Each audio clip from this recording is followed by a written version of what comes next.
meninada, tudo bem com você? Mais uma videoaula, mais uma videoaula. Olha, nós estamos no segundo reinado, E lembre-se que a palavra-chave, a mentalidade-chave do segundo reinado é uma instabilidade. Dom Pedro II foi o governante que ficou mais tempo sob o comando do Brasil. Mas não foi porque o segundo reinado foi marcado por uma certa estabilidade que não tem conflitos. Então, consequentemente, você vai colocar bem grande no seu caderno para que você organize tudo da melhor maneira possível. Coloca assim, conflitos durante o segundo reinado. Conflitos durante o segundo reinado. E é importante que você coloque aí no seu caderno a Revolução Praieira. Revolução Praieira, 1848. E é importantíssimo que você saiba essa data. Revolução Praieira, 1848. Motivos. Abre uma chave aí de 3 linhas. Motivos. A centralização do poder político nas mãos de Dom Pedro II, que o exercia através do poder moderador. Poder moderador. É importante que você tenha. Outro motivo importante. O controle do comércio atacadista, que ainda continuava nas mãos dos portugueses. Tudo isso acaba gerando revoltas. Então você colocou motivos, coloca objetivos. Quais eram os principais objetivos da Revolução Praieira? Coloca, reivindicavam voto livre e universal. Difícil, era uma monarquia, complicada essa reivindicação. Reivindicavam liberdade de imprensa.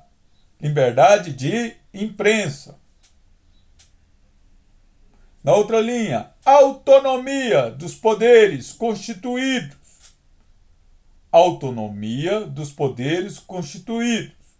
E por último, extinção do sistema de recrutamento militar.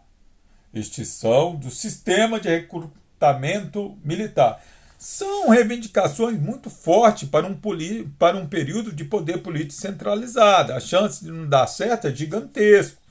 Muito forte. Líderes. Capitão Pedro Ivo.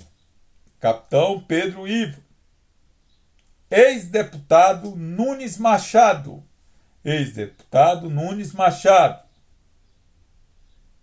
E por último, Borges da Fonseca, que era o editor do jornal O República.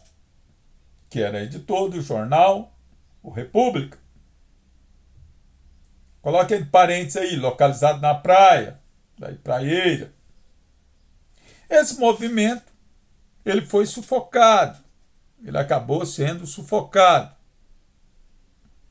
E outro aspecto importante, que geralmente cai muito na prova, é que ele ocorreu no mesmo ano que foi publicado o Manifesto Comunista, 1848. Ele ocorre no mesmo ano, então tem só a data como algo interessante para que a gente esteja atento. Foi no mesmo ano.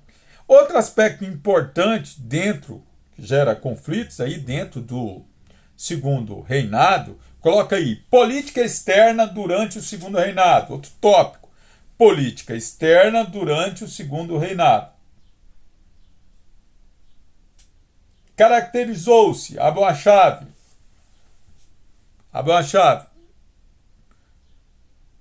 Coloca. Caracterizou-se por uma política de prestígio. Esse é o termo, sublinha, política de prestígio. Buscando fortalecer a soberania brasileira.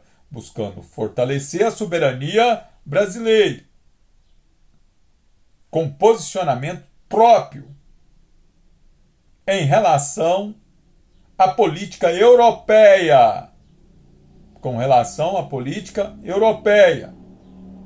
O Brasil chegou a intervir em assuntos em outros países, como, por exemplo, no Uruguai. Então, perceba que a política externa brasileira do segundo reinado é uma política de prestígio, buscando fortalecer a soberania brasileira. Então, observação. Observação. Coloca assim. Diferente da política externa do primeiro reinado,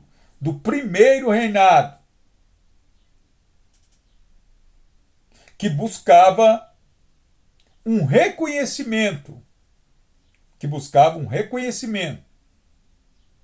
e possuía uma submissão principalmente à Inglaterra. Ponto. Também diferente do período regencial, que foi marcado pelo não intervencionismo.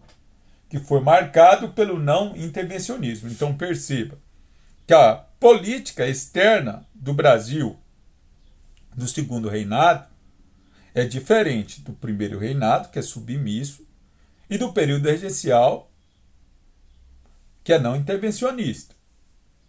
Já o segundo reinado, a nossa política externa, ela é mais atuante.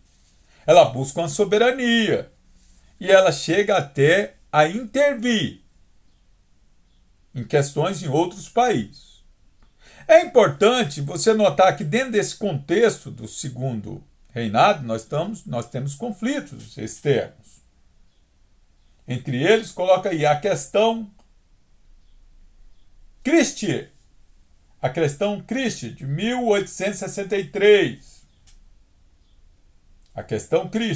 1863. O que foi isso? Escreva, é importante. É uma reação do Império Brasileiro.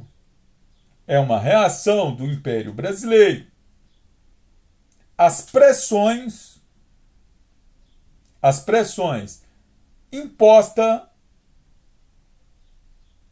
pelo imperialismo britânico.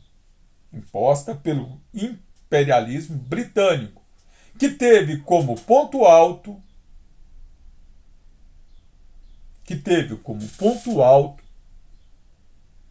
a determinação de prender navios brasileiros, por ordem do embaixador William Christie, o embaixador britânico. Lembre-se que um navio inglês naufragou. A sua carga foi saqueada.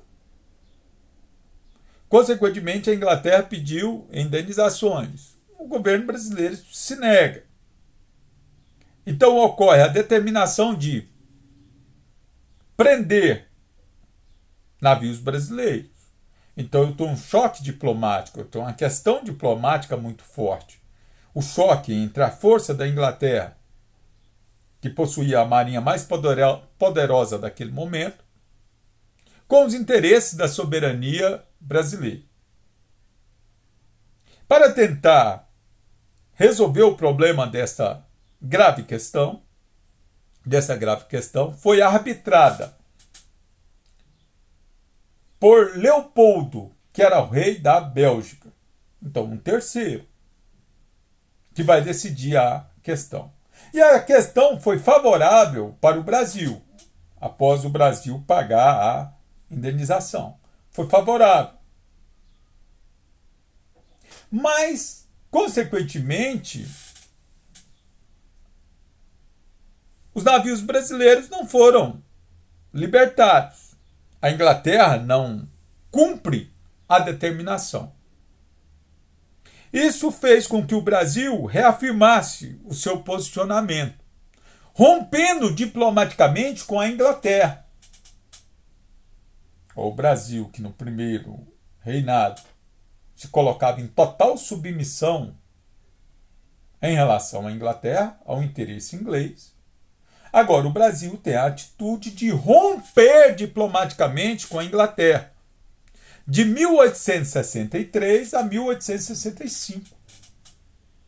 O Brasil defendendo a sua soberania. E o Brasil só volta a ter relações diplomáticas com a Inglaterra em 1865, quando a Inglaterra se desculpa oficialmente e formalmente. Oficialmente e formalmente. Então perceba que é muito importante você entender o comportamento do Estado brasileiro com a independência do Brasil. No primeiro reinado, não existe uma identidade nacional, uma busca por uma soberania plena. O Brasil se comporta de forma submissa, principalmente ao imperialismo inglês.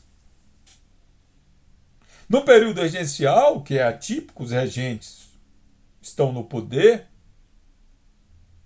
praticamente, o Brasil não decide questões internacionais. Mas já com a presença de Dom Pedro II, o Brasil vai tentar ampliar o contexto de soberania, chegando a entrar em choque com os interesses da própria Inglaterra. O Brasil, então, ele está em um outro patamar. Está buscando ser respeitado como nação. Olha a diferença do termo. Não é ser reconhecido, é ser respeitado como nação. Prova disso é a questão Christie. Muito importante que você tenha tudo isso anotado no seu caderno e que você entenda esse momento. Entenda esse momento. Mas no século XIX, o principal conflito internacional do século XIX que o Brasil participa é a Guerra do Paraguai. A Guerra do Paraguai, de 1864 a 1870. O Paraguai, que naquela época era governado por um presidente, no qual nos livros de história nós colocamos como um ditador, por nome Francisco Solano Lopes. Francisco Solano Lopes. E o Brasil vai para a guerra contra o Paraguai. Então perceba que aqui na América do Sul também terá conflitos militares. O maior que o Brasil encara no século XIX é a Guerra do Paraguai. Muito importante, que nós vamos ver na próxima videoaula com maior detalhe. E, consequentemente, você sabe que a Guerra do Paraguai vai induzir, posteriormente, apesar da vitória do Brasil, uma crise no sistema imperial brasileiro, na monarquia brasileira, chegando mais tarde a levar a proclamação da República. Então, são fatos importantes que você tem que ter no seu caderno e trabalhar da melhor maneira possível para que você possa organizar o conteúdo. É importante que você entenda. Não basta só a videoaula, não basta só você utilizar as novas tecnologias.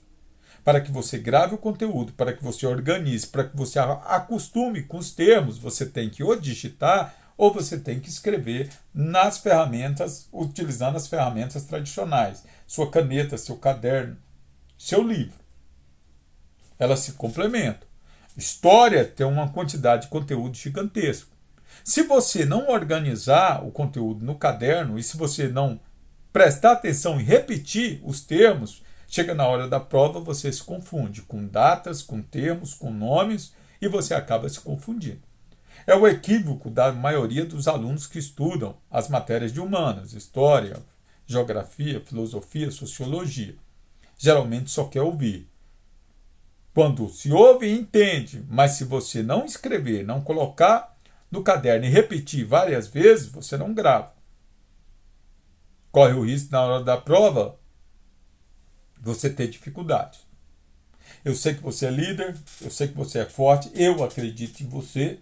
Busque se animar, busque o conhecimento máximo possível. E até a próxima videoaula. Sucesso!